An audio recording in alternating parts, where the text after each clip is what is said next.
बच्चों कार्बोहाइड्रेट्स के अंदर हम नया टॉपिक पढ़ते हैं, नेक्स्ट टॉपिक पढ़ते हैं बच्चों कार्बोहाइड्रेट्स। जो हमारा बायोमोलिक्यूल्स चैप्टर चल रहा था उसके अंदर हमने सबसे पहले आपको कार्बोहाइड्रेट्स बताए, हमने खाली मोनोसैकेराइड्स बताए हैं, आपको ग्लूकोज और फ्रक्टोज का स्ट्रक्चर बताया है। इससे पहले जो सीबीएसई का सिलेबस था उसके अंदर डाइसैकेराइड, सुक्रोज, माल्टोज, लैक्टोज भी हुआ करते थे उनके स्ट्रक्चर, लेकिन वो अब सीबीएसई ने अपने सिलेबस में से हटा दिए हैं। उसके बाद हमारा जो टॉपिक आएगा वो प्रोटीन्स पढ़ने हैं बच्चों हमें, और जो प्रोटीन्स हैं, प्रोटीन्स बनते हैं बच्चों अमीनो एसिड से। अब ये अमीनो एसिड्स क्या हैं? अमीनो एसिड क्या होते हैं बच्चों? These are those organic compounds which contain amino group as well as carboxylic acid group. ये ऐसे ऑर्गेनिक कंपाउंड होते हैं जिनके अंदर दो फंक्शनल ग्रुप होते हैं, एक तो अमीनो मतलब कि NH2 ग्रुप होता है, और एक COOH मतलब कि कार्बोक्सिलिक एसिड ग्रुप होता है। तो ये अमीनो एसिड ग्रुप होते हैं जिनके अंदर अमीनो ग्रुप मतलब NH2 और एक कार्बोक्सिलिक एसिड मतलब COOH ग्रुप होता है, उनको बोलते हैं बच्चों हम amino acids.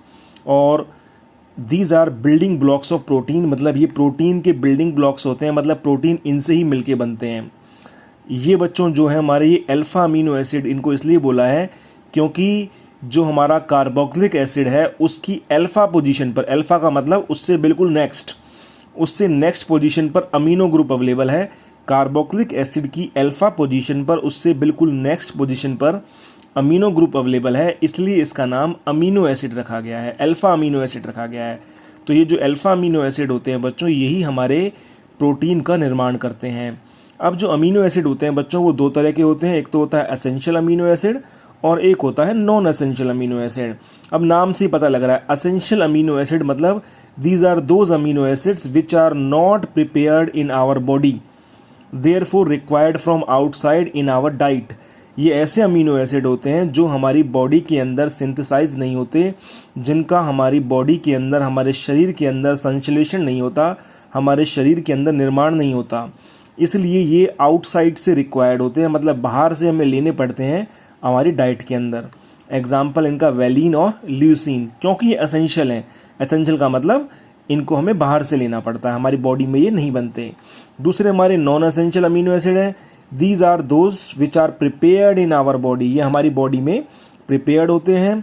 So not required from outside in our diet, इसलिए हमारी डाइट के अंदर इनकी रिक्वायरमेंट नहीं होती, क्योंकि हमारी बॉडी इनका निर्माण स्वयं ही अपने अंदर कर लेती है। इनका एग्जाम्पल है बच्चों ग्लाइसिन और एलिनिन। तो दो तरह के अमीनो एसिड होते हैं, एसेंशियल और नॉन एसेंशियल। एसेंशियल मतलब जिनकी हमें ज़रूरत पड़े डाइट में, और नॉन एसेंशियल मतलब जिनकी हमें ज़रूरत ना पड़े हमारी डाइट में, क्योंकि हमारी बॉडी उनको खुद ही प्रिपेयर कर लेती है। ठीक है बच्चों, तो ये हमारे दो तरह के अमीनो एसिड होते हैं। उसके बाद इसका जो स्ट्रक्चर होता है बच्चों, अगर आप देखेंगे अमीनो एसिड का, तो ये अभी मैंने बताया था कि RCH NH2COOH, ये इसका स्ट्रक्चर होता है।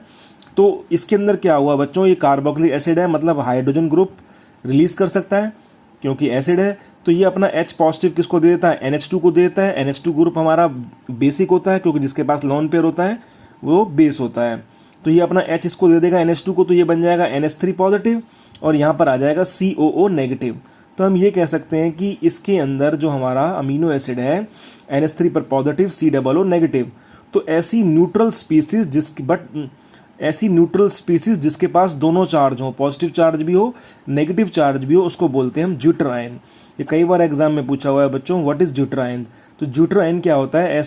ऐसी न्यूट्रल बॉडी होती है जिसके पास दोनों चार्ज हो, पॉजिटिव भी और नेगेटिव भी।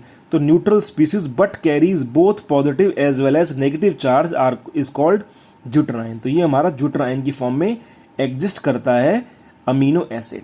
आज मैं आपको थोड़ा सा कम ही पढ़ा रहा हूँ, इसलिए क्योंकि बच्चों हमने जो आपको टॉपिक भेजा है, जो आपको क्विज़ हुआ था कल, आप उसको अच्छे से रिवाइज करें, क्योंकि कल के जो क्विज़ के क्वेश्चन थे वो सारे ही क्वेश्चन अच्छे क्वेश्चन आए हुए हैं और उनमें से बोर्ड में पूछा जा सकता है, इसलिए उसको कॉन्सेप्ट वाइज अच्छे से रिवाइज करें। Thank you very much.